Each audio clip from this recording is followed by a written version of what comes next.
invest in my name. Check no restraints, I'm obsessed with the pain. I ingest, I retain, assess and I change. Possessed by the thought I'll be free one day from society's restraints. Money, clout, and fame, mud, disease, a plague. We all love to hate, have to play the game, have to make a name. All our insecurities are on display. This is war with the enemy. Think that it was meant to be. Living in a time where diseases. I need some guidance. I don't know what I'm doing after that. Bolts off.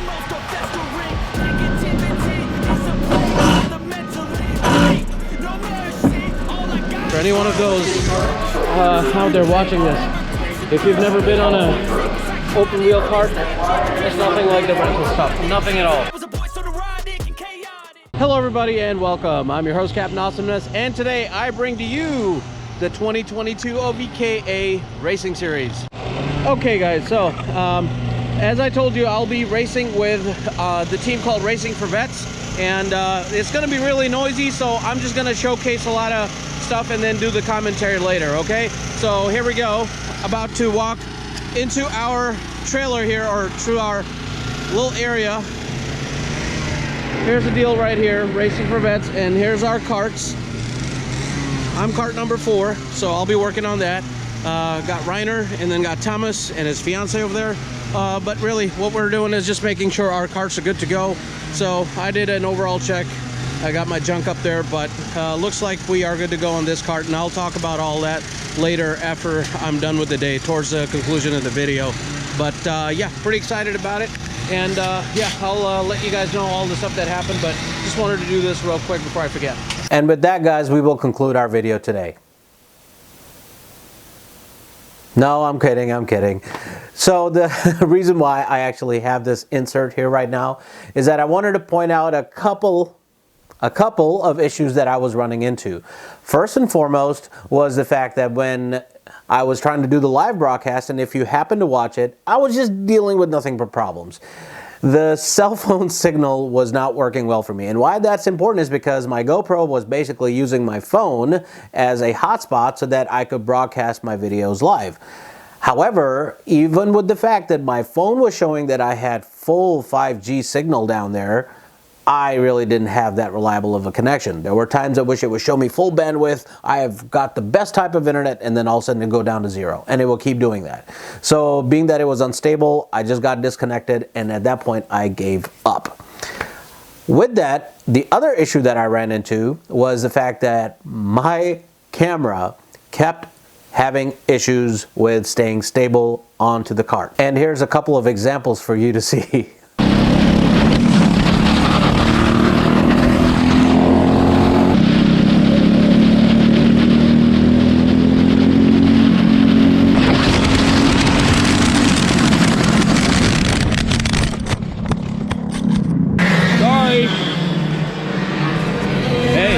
At least you got a beefy case.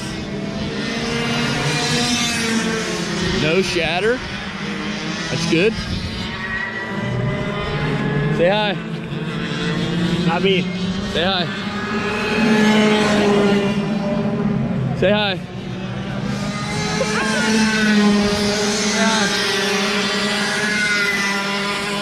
Say hi. Say hi. Nice people. Say hi. Hey! So because of those technical challenges, I had no choice really but to just give up.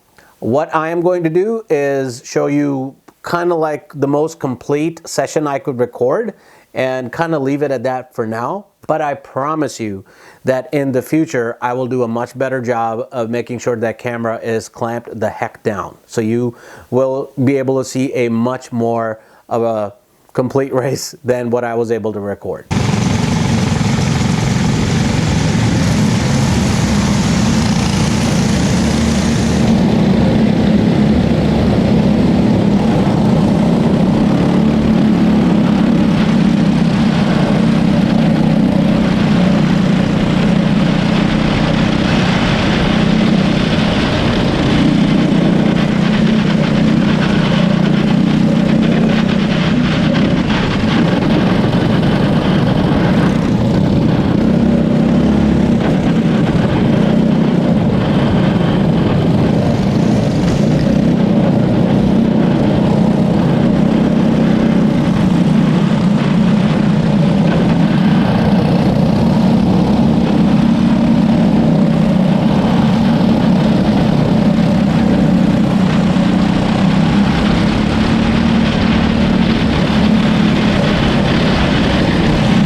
also talk about how really my day went overall, really my weekend. So we'll first talk about the cons and then we'll talk about the pros. The con part. It's not really much of an experience thing like, I had a horrible time. No. Really what it was the amount of realization that hit me with regards to what go-karting is really about. See, the background that I come from is going to karting facilities where you basically get on rental karts, and I primarily love Saudi karts, be it indoors or outdoors, getting on the track, participating in events against other people on karts that belong to the facility. So if in the middle of the race there was a problem with some kind of a maintenance or whatever, all I do is just go into the pit and get another kart and go back out. I didn't have to worry about nothing, tires, you name it. It was all done by somebody else. Well, I'm going to tell you, in this type of go-karting, you own your kart, you work on your kart, and you do everything on it on your own. And with that, being part of Racing for Vets. Now, this is not owned by anybody. It is a non-profit group that is catered to help veterans kind of get out of their shell and participate in something that will make them feel a little bit better about what's going on in their lives, especially as a result of having to face the horrors of war. This is a great effort that Reiner, our team captain, is putting together. My thing with that also was my own mistake. I did not realize how much effort goes into making sure a kart works. The thing is that I was talking to him a little bit about this and that, but I really didn't get to fully appreciate what I was being told. There's a lot of work that you have to do before the session, during the session, and after the session. It simply did not click to me at all until I got there and had a pretty good rude awakening as to what it all requires. The fact that I was assigned a kart, great, but then I had to be the one to make sure that the tire pressures were fine on all four tires, that all the four tires had somewhat of a service life left to them, that the chain on the tire was just right, well oiled, making sure all the bolts that keep the whole kart together are down tight, and a bunch of other things like that. Doing the pre-inspection, going into tech inspection, making sure it's weighed right, all of it. So the physical aspect of it and then the technical know-how. I was completely zero on that aspect. I mean, yeah, I know how to work on things, but a kart is different than a car. So that was definitely a huge awakening, but I liked it because I was actually putting my hands to work, which is something I really do enjoy a lot. So that was where, like I said, I was in for a surprise. The other part was, getting on the track itself, racing on that kart, and trying to annotate to your mind, what kind of issues am I running into? So then coming back after the fact and letting the team captain know, hey, I had this issue, that issue, and then you, as a driver, had to be the one to fix it. So that was definitely one of the challenges for me. So if you wanted to call it a con, it was a con, but really, honestly, it wasn't. The thing is, I'm getting to race for free, really. All I need to do is pay for gas and maybe hotel, whatever, show up down there and race. So I thought that was pretty fair. And the only other con really was the weather itself. The weather did not cooperate. We showed up, in the hours of the morning on Saturday, and we thought that we would be able to get, the karts ready and then do a couple of practice laps. But it just wasn't happening. It was just snowing the whole time. So that really sucked, and what are you going to do about it? However, Sunday came and things got better, and, you guys kind of sort of saw the snippets of the race that I was able to put up live. Anyway, let's talk about the pros. The pros! Oh my gosh, I don't know where to start. So let me start by this. Racing for Vets is doing an amazing job. I cannot put into as many words as I'd like to how this particular organization is so great, especially for those of us who are looking for a way out. And the Reiner is doing a great job of trying to get this ball rolling, get more people to be interested, and I'm going to do my part to be, as how should I say, recruiting type as possible, so that more people come and join us. The other real big pro with being with Racing for Vets is that the other person that I raced with, along with Reiner, was a gentleman by the name of Thomas. Thomas did a great job. His fiance was there, and my wife was there as well. And we all kind of really had a great time, getting to know each other and whatnot. And then really to the larger go-karting community that was out there. There was not one person I can say who did not just, decide to get up, step up, and help another team out.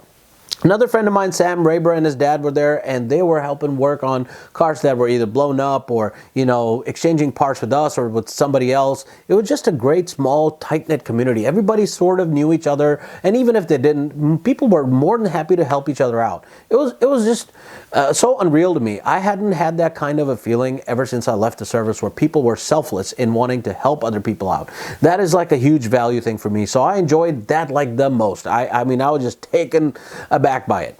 Then with that, the other thing that I really enjoyed was the racing itself. I mean, this track, yes, it's a 3.5-hour ride away from me, but if if it was up to me, I would do whatever I could to get down there and make that race happen for myself. I mean, I would go there every day, but of course that's not possible. But you see what I'm saying. It's like a really awesome track. It's real technical, and I hope if the camera kind of works with me and stays where it's supposed to, that you guys will get to appreciate it as well. And then the most important pro was the sheer amount of support I was getting from my wife. She really, kind of took it all in stride. The fact that it was super cold out there were no heaters, and the fact that, it even on Friday, it wasn't exactly a good temperature until like way later in the day. I mean, by the time I got there Sunday morning for the actual race, it was somewhere around 33 Fahrenheit, somewhere around there. And yeah, she was just shivering her butt off. I mean, she stayed in the car and tried to go back and forth, but also the fact that she was so supportive. So Ms. Badir, thank you so much for being supportive. I really appreciate that, and I want to put it out there. I don't know if that's more of a pro or more of a just credit, but it's just out there. I really enjoyed it. So all in all, what a great experience it was for me. I am really happy and honored to be a part of Racing for Vets. And one more thing I do need to mention is that I did a special dedication, Racing for Vets, before a race starts. If we are racing, we usually do and honor the following thing, where all of the people gather together and honor a single person who died in the name of their country. So I happen to honor a close friend of mine, Donald Carwile, and here's the footage for that. Please stand, give them your undivided attention for this.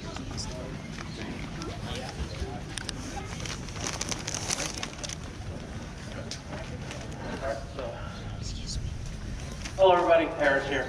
So I'm going to actually talk about a veteran who's not a local, but somebody I knew personally. So I'm just going to read the stuff out here and then I'll talk about it real quick. All right, First Lieutenant Donald C. Carwile of Oxford, Virginia. Assigned to 1st Battalion, 506th Infantry Regiment, 4th Brigade Combat Team, 101st Airborne Division, Fort Campbell, Kentucky. Died 15 August 2008 in Wardak Province, Afghanistan, when his vehicle was struck by an improvised explosive device and then received small arms fire and RPG, or rocket-propelled grenade. I happen to know Donald Carwile pretty well. I met him in Officer Candidate School around 15 August 2006. So from then on, I made real good friends with him. He was probably one of the funniest dudes I ever met. He was definitely very non-PC with me whenever he saw me, but he was great. I established a friendship with him that I don't even have with my own brothers, and that's when I met him on the first day. He was a great man. But one thing I want to really talk about the most was that he was an avid runner. He just knew how to outpace everybody, and it was fun watching him do that, and I try to keep up and just never could do it.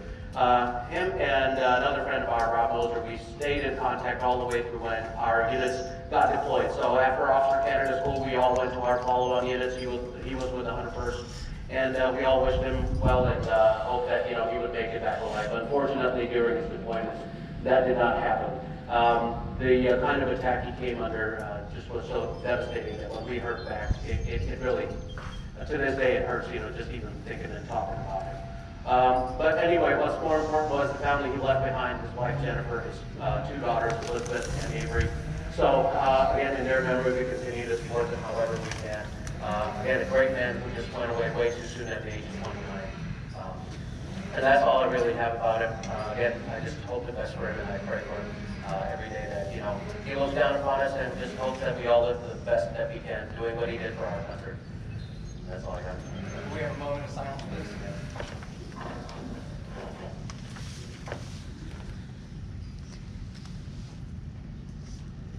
All right, thank you guys. Hey, have a good day. Thank you.